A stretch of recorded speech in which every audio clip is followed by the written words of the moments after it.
Welcome to the Multifamily Investor Nation podcast. I'm your host, Dan Hanford. This podcast is unlike any other podcast you have been listening to. The guests on this show are true, active real estate investors closing real multifamily deals. Whether you are an active investor looking to up your game or a passive investor looking to learn more about how multifamily deals are structured, I promise you will thoroughly enjoy this podcast. So be sure to hit that subscribe button so you'll be notified of future episodes. For those of you that are interested in investing passively in these types of deals, in solid, cash-flowing multifamily deals throughout the Southeast, then visit my group, PassiveInvesting.com. Fill out the investor interest form. That's PassiveInvesting.com. If you've closed a multifamily deal in the past 12 months and want to be on this podcast, then send an email to Stacy@multifamilyinvestornation.com for details. Now let's get started.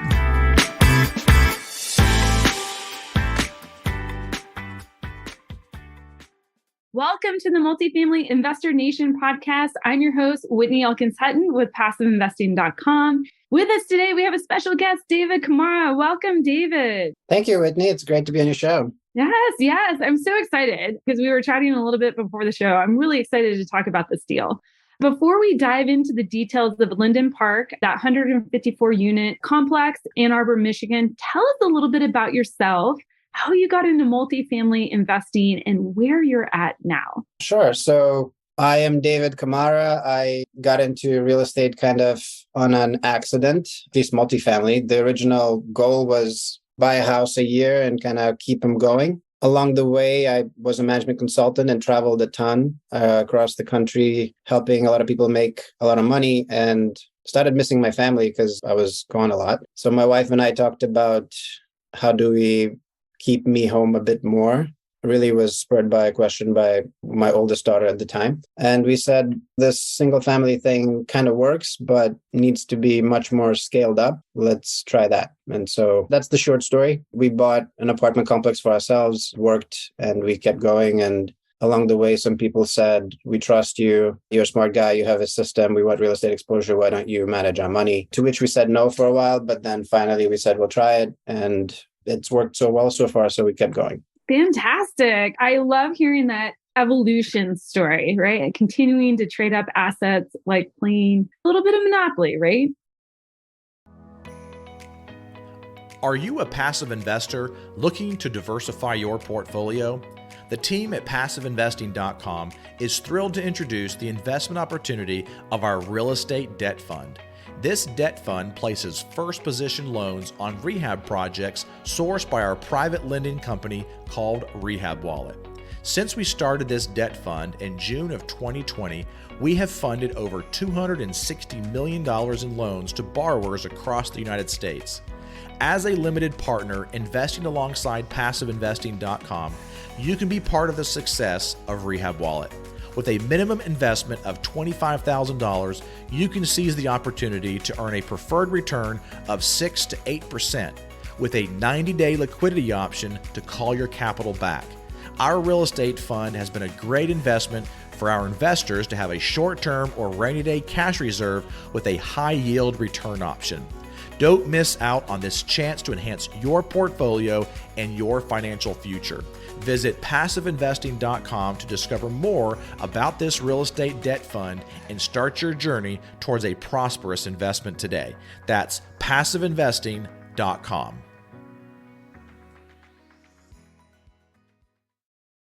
Let's dive into the details of Lynden Parke. Again, 154 units in Arbor, Michigan. You closed it, October 2022, correct? That's right. And so let's back up that timeline a little bit. Tell us how you found the property.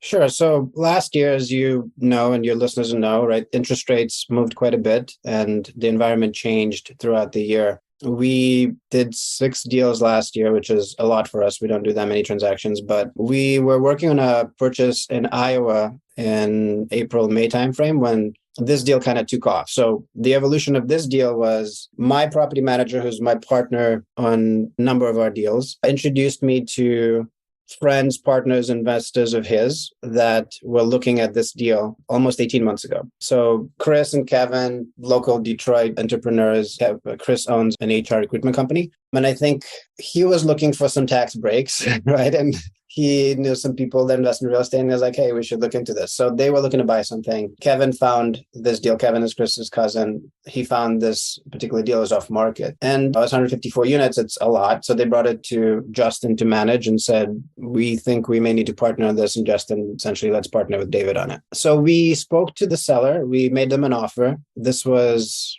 2021 at this point. So summer of 2021. The seller was a massive operator of multifamily. They own 33,000 plus doors. They were honest about it. They're like, listen, we are very busy. This is not top of our priority list at this time. And frankly, we just can't focus on it. So thanks for your interest, but we don't have the bandwidth at the moment. So we said, all right, great. The deal was not listed. Kevin made a relationship with one of the brokers who essentially serviced the portfolio for these guys. And he knew that they were looking to sell it at some point. But again, timing wasn't right at that point. So we, like I said, we submitted LOI 2021 summer. Didn't go anywhere. We moved on. We were doing other things. So then last April, this came back. And of course, interest rates had moved significantly between when we first submitted the LOI and last April. But it looked like the seller was more willing to talk. And we said, we'll just honor the LOI from the previous year, even though it's a much worse deal for us, given the interest rate scenario at this point in time. In any case, long story short, they took it seriously, said, sure, let's talk about it. And I think we had a signed LOI end of May or signed PSA end of May. The complication or the fun part of this deal was my sister is getting married last summer, and this was pre-planned and known well in advance. And she was having a wedding in Italy, of all places. And so in the PSA, I essentially told the sellers like, hey, I'm not going to be very actively working on lenders or frankly anything for the month of August. So I'll need a few extensions in this deal. And of course, at first they said, if that's what you need, the deal's not happening. I'm like, we're fine with that. That's okay. I'm not going to work on this deal. Yeah, it's just not going to happen. Mm-hmm. So what we did is we wrote into the PSA 2 extensions of 30 days each, which is not regular, as most people know. And the compromise was for each time we requested the extension, we put 100K hard, which the seller said, okay, fine. At that point, we'll be okay with that. So we signed the deal, like I said, end of May. We had a 15-day due diligence. This property is literally a mile and a half from my house. I drive by it every day, taking my kids to swimming. The diligence was great. Like there was nothing, no red flags. Well, before we move off the diligence, I want to make sure we have like the timeline buttoned up for everybody. So This is really unique, right? The property came on your radar summer of 2021, correct, but it was a no-go. Right. So it was almost a full year later or 10 months later when this LOI that you originally put out there in 2021 comes back to you. And what I find really unique are two things. One, you had somebody in this relationship team, the property manager and one of the brokers that was continuing to stay in contact with the sales team. Right. That's amazing. Right. Like I know deals come back around, but usually it's a really short window, like 2, 3, 4 months, not 10. And that you guys were able to kind of lock it in still at the previous terms that you were looking at, even though now you got to go through due diligence and kind of get everything in place. And that the seller was willing to work with you for your life circumstance that you had going on. Okay. And that's awesome. Now, if other people have those type of circumstances and they're put it in their PSA, I haven't heard of that, right? It's not being disclosed. There's so many things about this that are amazing. So it goes under contract. You have the LOI, gets approved. You put it under contract end of May. You're telling the seller you're going to be kind of off the grid most of August. So you have a 15-day due diligence period and 2 30-day extensions. So end of May, that still gives you 60 days to close before you have to go to Italy. So walk me through the rest of that timeline and what happened there. And then we can get into like the due diligence and the lending piece.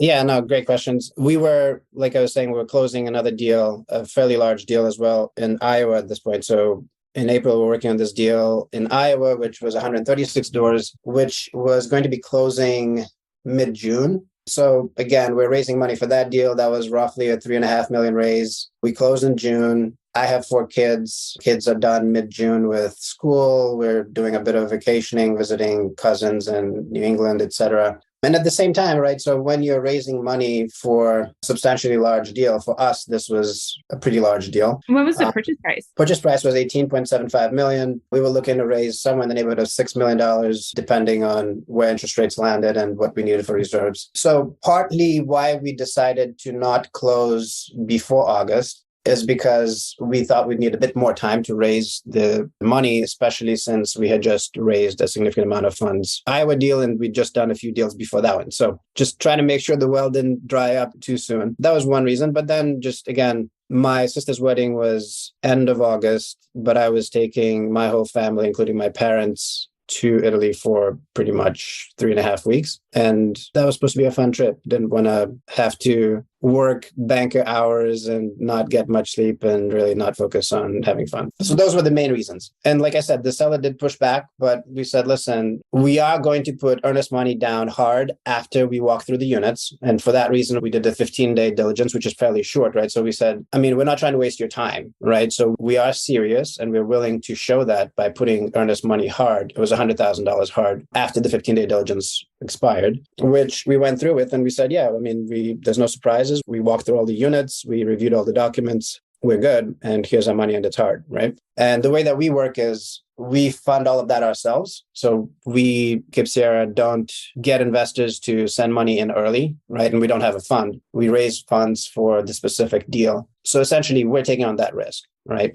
And so, I mean, I'm telling the broker, I'm telling the sellers, like, we are not Blackstone or Carlyle or one of these big PE firms that has real estate division that has funds to write. I mean, that money means a lot to us and it's personal funds. So if I'm willing to do that, I am pretty serious about a deal, and I've never lost money like that on a deal, and I don't intend to start now. So we did that. Walked through, diligence was fine. Did you do the walkthrough after you had it signed PSA agreement, or did you do any sort of site visit beforehand? I mean, it's right next to your house. Yeah, no. So we did a site visit right before we had the deal under contract, which was we saw 2 units, right? It wasn't much. But then once we had a signed PSA, then we walked all 154 units, which is what we always do on any property we purchase. And of course, all the get environmental inspection, get your PCNA third-party reports, but also we had roofers come out. We had some HVAC folks look at it. The property is very unique. So if I could talk about that for a second, the whole deal thesis was the property was built in the early 2000s, and it was built as a low-income housing tax credit project, which in Michigan, at least, most of these expire in 15 years, and you have the opportunity to either re-up for 30 to 99 years, or at that point, if you can go through the process and get them out of LIHTC, then they can be market rate. The unique situation here was the seller had already done this work and they'd already taken the property out of LIHTC, which is a bit of a process. You have to go through and work with Michigan's housing authority to make sure that you actually list the project for sale at whatever purchase price they determine with the tax credits that have been given to the people that built the project. Usually nobody purchases it at that price. And if nobody does, then the state says, okay, you have the go ahead to take it out of this classification. So they had done all this work and the property was no longer low income classified, but it was still being kind of run at lower rates. So the rents were still lower. Further, it was also built as a 55 and over property. And that classification had lapsed, right? And so legally, there was nothing preventing anybody, including the current owner at the time, from just running it as a market rate property. But again, like I mentioned earlier, they were a larger operator, not based in Michigan. They were national. And it just seemed like this was not a priority for them. They weren't trying to squeeze all the juice out of it, per se. So just looking at the current rents, they were about $300 under market, right? And the work to do that would be to, yes, there's some minor improvements that we needed to do, but I think the bigger task was to just put your foot down and say, we're running it as a market rate property and over time transitioning tenants to market rate, which was our business plan, right? And so that gave us a lot of comfort that there was a lot of value in this deal. Further, as part of our diligence, we walked through about 10 complexes within a 2-mile radius of this and looked at what are the amenities, what are the finishes, what are the rents, who pays for what, utilities, how are they structured, which again, further gave us a lot of confidence that we could accomplish what we wanted to accomplish. Awesome. Yeah. Okay, so there's an opportunity there with those 2 different classifications running now in scaling up your business plan as you are underwriting the financials. Now, you put it under contract end of May. that LOI is already more, the financials are not looking as good as they did the summer before when you originally were looking at the property. You go through the summer, interest rates are rising. Let's talk a little bit about the financing. What kind of financing debt did you put? You're smiling. For anybody who's listening to this on the podcast, David's like nodding his head and smiling. Let's talk about that financial piece. What did that look like? Yeah, so that was definitely a challenge and something we thought through a lot, right? Interest rates pretty much rose about 2 full percentage points last year. And that's being kind of generous. I think there was more than that. So originally, we knew that we wanted to spend some money on the property. Specifically, the business plan for CapEx and renovations was to remove carpet and put in vinyl plank floors. The cabinets and finishes were original from about 20 years ago when the property was built. So some were still fairly decent. Some were needing to be replaced. And so we put in CapEx budget of about, I think it was $7,000 to $10,000 per unit in terms of cabinet replacement upgrades and countertop upgrades, paint, and like I mentioned before, floors. So we were speaking to various lenders to see what options were. What we ended up with was we believed that in a fairly short period of time, 2 to 3 years, we would be able to raise rents to market, right? With operating it as a market rate property, but also doing these CapEx improvements. And so the discussion or the thought process really was, do we take fixed interest rate debt for a long time and lock it in? The advantage there is you're not playing the interest rate game and you don't know where interest rates will end up and how that will go with the Fed, with inflation and all of that.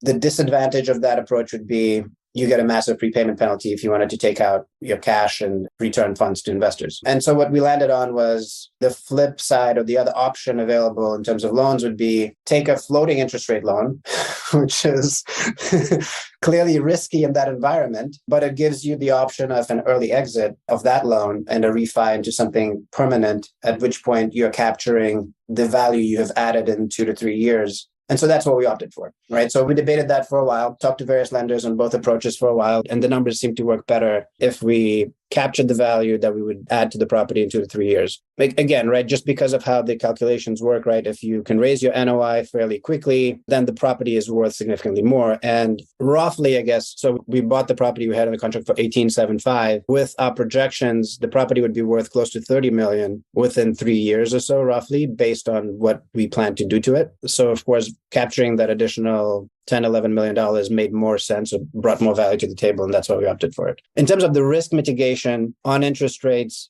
the thing to do here is go buy an interest rate cap, right, to cap your downside or the upside risk of interest rates going much, much further. We did some calculations on that as well, and we have done caps on similar loans before. The issue became that as inflation continued late last year and as the Fed continued raising rates, there were various forward-looking curves on what would interest rates peak at, when, how, but also because of the uncertainty, the cost of buying an interest rate cap was astronomically high. I think we got a quote for something like $600,000. And at that point, the cost benefit did not make sense. So we decided to not buy an interest rate cap on this deal, mainly because the thought was that while interest rates would be raised aggressively by the Fed last year, which they were, the thought also was that this year in 2023, the pace of rate increases would ease and hopefully stop at some point. And at some point, that curve would dip down a bit. Of course, no guarantees, but we made that bet and we think that we made the right bet.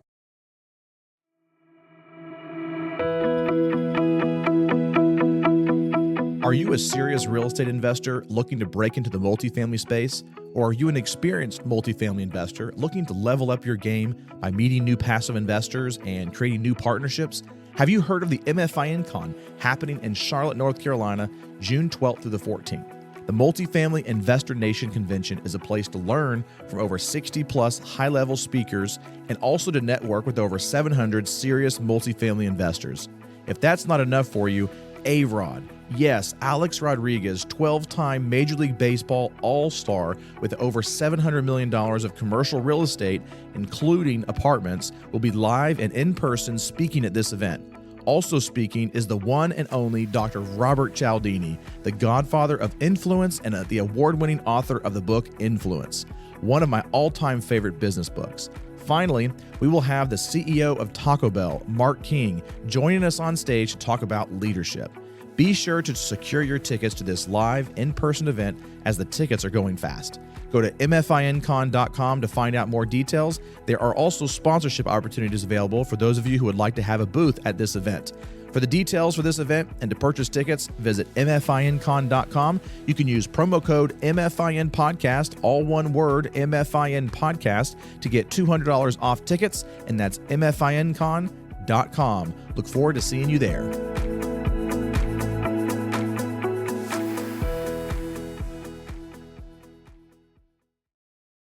I take it, okay, so you had a floating rate loan, no cap. Did you have any lockout periods or pre-penalties on this? Sure. So the purchase price is 18.75. Essentially, a loan is for 15 million, of which about $1 million is CapEx. So we got funds of about 14.1 or $14.2 million to close, and about $1 million in a CapEx reserve that we can draw on. Of course, you only pay interest on the CapEx once you use it, right? So essentially, the loan is for 14 million until you use the rest. The interest rate was a 30-day SOFR average plus 5.5 percentage points, which I think today, SOFR 30-day average is about 4.4. So our rate as of today would be 9.9%, which is expensive on $14 to $15 million. The lockout period was roughly, I think, 18 months. So we could transition out of this loan in 18 months without any prepayment penalties. Did I miss any other details that you asked? No, I guess, how did you underwrite this into your financials? Because you have two very different interest rate environments when you were originally looking at this deal and then what you ended up purchasing at. Like, how did you adjust your financials? I think that it would be a question that listeners would want to know. So most people would walk away, right? Really two big questions, right? One big question was, how comfortable were we that we could raise rents to market in a fairly short period of time? So this is where having a property manager that you trust and believe in makes a massive difference. And we work with MTH Management here in Michigan. They're based in Lansing, awesome group, family business, and we've worked with them for about 5 years now. They manage over 5,000 units in Michigan and other states. I think they're in Louisiana and Iowa where they manage for us. I really trust their judgment, right? And we walked through the units together. We did the other side surveys together, and we had long conversations about, in this market, in the Ann Arbor market, the property is actually in Pittsfield Township, which is one of the suburbs, but the school district's Ann Arbor schools. Can we get to roughly, at this point, we were looking at $1,300 rents on average. And the current rents for the property were just below $1,000 a unit. We thought we could. We thought it wasn't too much of a stretch. And we ran some sensitivity analysis about what would happen if we fell a bit short of that and what would happen if we fell a bit above that. So that gave us some comfort. The second big question was, of course, what would interest rates go? Where would they top out and how would that work? The way that we structure our returns to investors is we don't have a preferred return. We just have an equity split. Our GP is 30% and cash investors get 70%. And we invest our own cash into the deal as well. Between the GP on this particular investment, we invested almost $1.4 million of our own cash into the deal. And I mean, I think that pretty much speaks to anybody that we believe in the deal, right? That's a pretty good size chunk. I think we essentially, personally, I put in over 17% of all the capital we raised into the deal, right? We ended up raising 6.2 at the end of the whole thing. So the question was, if interest rates exceeded our projections, we ran some sensitivities about, okay, if interest rates go to 10% total, how does that look? If they go to 11% total, how does that look? And if we go to 12, what does that look like? And we figured that essentially if we get to 12% interest rate all in, which right now we're like 9.9, I think, the deal would still work because a good chunk of that return comes from the value add of what the property is worth, right? It's not a cash flow play. But because we on the GP side own a significant portion of the deal too, essentially our fallback would be we wouldn't pay ourselves and we'd pay our investors, right? So that's how we rationalized that. We felt like the risk was still overall low in terms of what would this building be worth in 5 years. That was not a question we had much trepidation about. We were pretty confident that it'd be worth in excess of $30 million, which is kind of our target for the renovations, which could be much sooner. The real question was about, are the cash on cash returns going to be fulfilled? And what is our buffer to get investors some returns, even if we fell short of what we projected when we initially underwrote the asset? All right. A lot of people that come on the show and talk about their deals, they're doing kind of the exact same type of deal structure, some sort of preferred returns, some sort of back end split, 80-20, 70-30. What's unique about this deal is that it's just the one split,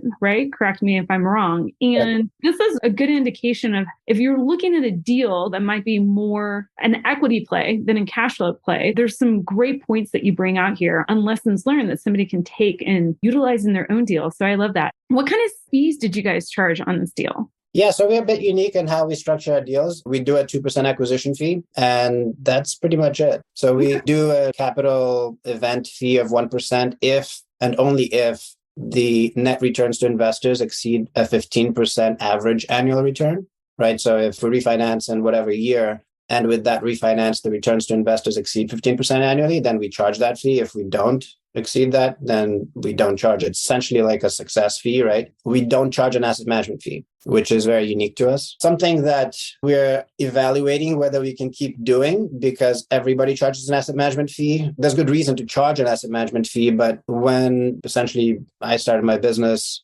all investors hate asset management fees, right? It detracts from the return. And again, our investor alignment usually is we get paid in equity. So if you, the investor, do well, we do well, we try to minimize fees. So again, on this deal, there's no asset management fees. There's a 2% acquisition fee, which was essentially for doing all the work in the diligence, trying to find the investors, trying to structure the deal properly, just making it work, which again, on this size deal is a good size dollar amount, but definitely we feel like it's worth the value we bring and the value we bring to investors. Awesome. All right, let's talk about takeover. This is a question I started asking because not all the bumps in the road actually occur during the due diligence period and the closing period. Sometimes the big bump happens a couple of weeks after closing. You have the property and you uncover what you didn't uncover during due diligence. So tell us about taking over the property. Did any issues come up throughout that initial, say, 2 to 3 week takeover process? No. So actually it was fairly smooth.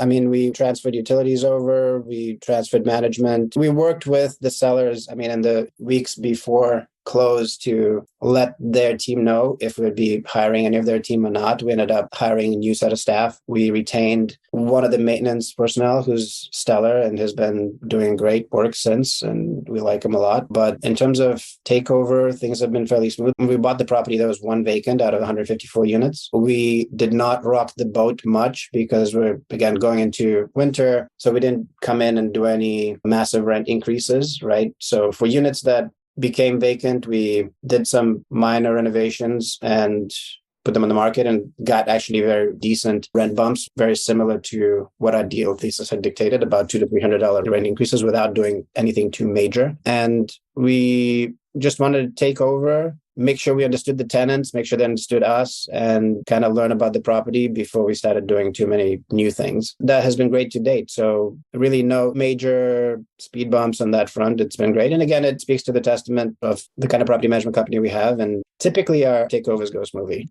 Sometimes you find things in diligence or you don't find things in diligence and you find them in the first few weeks of ownership. We had, I think, one other property where, interestingly, the gas had to come be shut off. And we're like, wait, what's going on? Like, yeah, this building seems like there's a leak. We're like, how? What happened? But we no, were just here. yeah, on this one, it was very smooth. No issues at all. Awesome.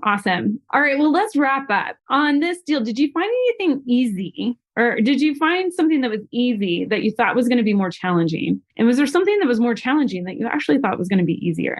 So things that were a bit more challenging than we expected on this deal specifically were working with the seller. Again, seller was large, corporate, anonymous. And essentially the negotiation was through the attorney, which, was a bit contentious, but we ironed those things through. Of course, the larger, the more sophisticated the seller, the more clauses and requests they have for how you treat them during the sign to close process, which was fine. It's just a bit more marred in bureaucracy than we like or tend to see. But that happens and is fine. Things that, I do have to say, the raise was a bit challenging because I think we just raised a lot of money for us this past year. I think in the last year, 2022, we raised about 15 million total for all of our deals. And we don't really work with third-party money raisers. We just raise through our network. And most of it is people that I knew in my past life through work and consulting and clients and so on, and a lot of introductions of just people that have trusted us over the years. But I think the well was getting close to dry. And I think, frankly, it was a difficult time to raise funds for real estate because of the interest rate environment, right? Because a lot of people came on and were like, well, I want to do this, but